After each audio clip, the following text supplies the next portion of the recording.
취재기자와 이 문제 관련해서 조금 더 자세히 짚어보겠습니다. 제 옆에 유철미 기자 나와 있습니다. 네, 유 기자, 리포트 말미에 이 소비자 물가 상승이 노동자들의 실질 임금에까지 영향을 미쳤다고 했거든요. 최근 관련한 자료가 발표됐죠. 예, 그렇습니다. 고용노동부가 올해 4월 기준 시도별 임금을 조사해 내놨습니다. 자, 우선 전국 평균을 보면요. 자, 상용 근로자 5인 이상 사업체를 기준으로 노동자 1인당 임금 총액은 421만 1,000원으로 1년 새 3.5%가 올랐습니다. 자, 전북은 359만 6,000원으로 같은 기간 2.0% 오르는 데 그쳤고 전국 평균과 비교하면 금액으로는 61만 5,000원이 적었습니다. 자, 또 도내 17개 시도 가운데 전북보다 임금 총액이 낮은 곳은 대구와 강원, 제주 3곳뿐이었습니다. 네, 전북 지역 노동자들의 명목 소득도 전국적으로 낮은 편에 속하는데요. 그렇다면 실질 임금의 상황은 어떻습니까? 예, 실질 임금은 명목 임금 총액에 소비자 물가 지수가 반영된 값인데요. 네. 자, 같은 기간 임금 총액은 2% 오른 반면에 소비자 물가 지수는 3.4%가 상승했습니다. 자, 이에 따라 전북 지역 노동자들의 실질 임금은 명목 임금보다 35만 3천 원이 낮은 324만 3천 원으로 조사됐습니다. 자, 실질 임금이 1년 새 1.4%나 낮아진 셈입니다. 이렇게 될 경우 지역 경제에도 적잖은 영향을 미칠 것 같은데요. 어떻습니까?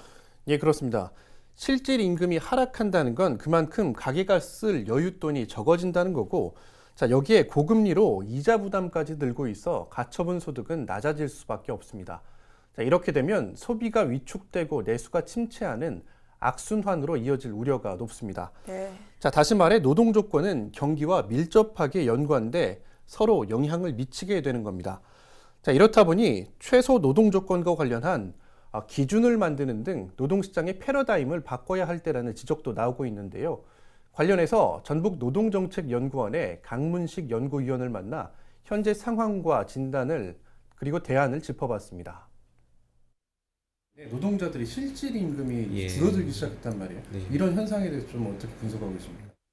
우리 지역 같은 경우에는 계속 그 담론 자체가 일자리가 없으니까 기업을 유치해야 된다. 그럼 기업을 유치하려면은 어느 정도는 노동 조건을 좀 제약을 하면서 그래야 기업들이 유치되지 않냐, 이런 담론들이 지난 수십 년 동안 유지되어 왔었어요. 근데 그게 실제 그 결론이 지금 이렇게 계속 비정규직은 많고, 그다음에 임금은 낮고, 결국 실질 임금도 전국에 비해서 더 많이 떨어지고, 지금 이런 결과로 이어졌다라고 보이고요.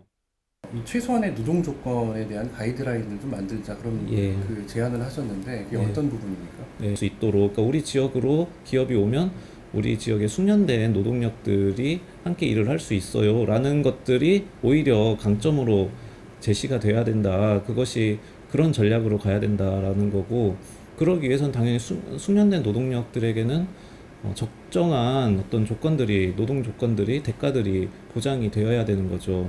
그런 어떤 선순환의 구조들을 만들어 가는 것이 필요하다라는 겁니다.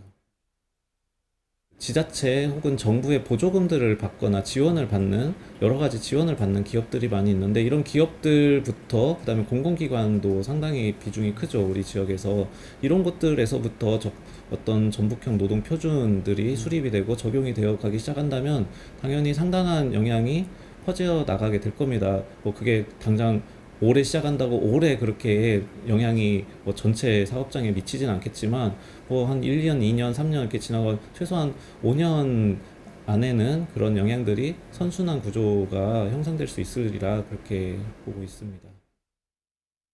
네, 사회적 합의를 통해 우리만의 노동 조건 표준을 만들어서 이 좋은 일자리를 가진 지역으로 성장해보자는 조언 같습니다. 여기까지 듣겠습니다. 유철미 기자 수고하셨습니다.